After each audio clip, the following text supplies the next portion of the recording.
देख्न सक्नुहुन्छ साथीहरू, यो चाहिँ हाम्रो ठुलो घरको मचानहरू यी कहाँसँग छ भन्दैछ चाहिँ परसँग छ।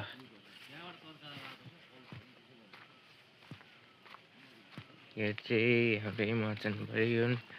यो पनि हाम्रै यासिङ ठुलो घरको हो। ठुलो घरको मचान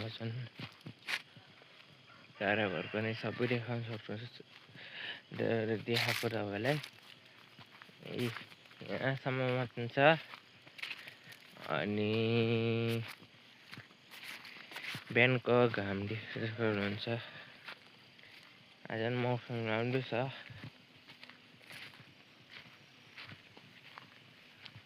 अनि यहाँ चाहिँ फेरि अरूको मचान भन्दाखेरि यो हाम्रो माथि आसिङको नै मचान भनौँ न।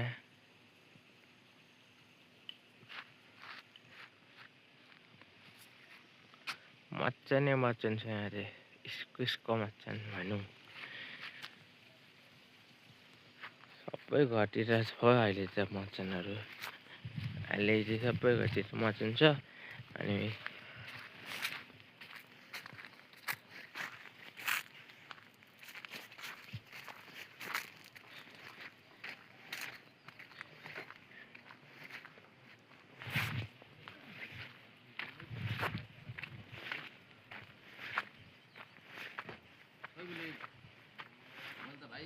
यहाँ ब्लक आउने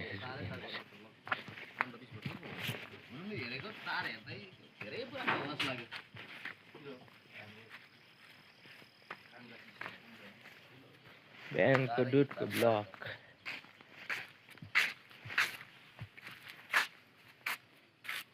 पुलिसहरुको पनि निकाल्नु तपाईँले यस्तो गर्नु।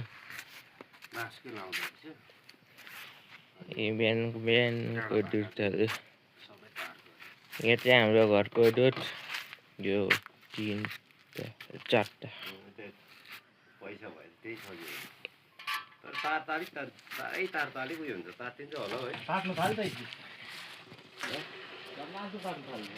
काट्नु थाल्यो भने घाम लाग्छ काटिहाल्छ। त्यो अस्ति दिन काटेको त नि। म त त्यो झन् जो खालको बिनोदको हिजो हेरेर आएको फेरि मेरो यहाँ चाहिँ सोना फार्मको जा ओइलिन अब घाम लाग्छ ओइलिन थाल्छ। काट्नु चाहिँ अस्ति दिन काटेको हो कि पानीहरु मे देख्दैन। गाई फार्मको मालिक चिसो बसिरहेको हुन्छ नि त। अब घाम लाग्ने बित्तिकै सबै ओइलिन्छ। गाई फार्मको मालिक के भन्न चाहनुहुन्छ? त्यो त राति दिउँसै किरा कति हो कति भेट्यो। हिजो बिनोद कम 5 वटा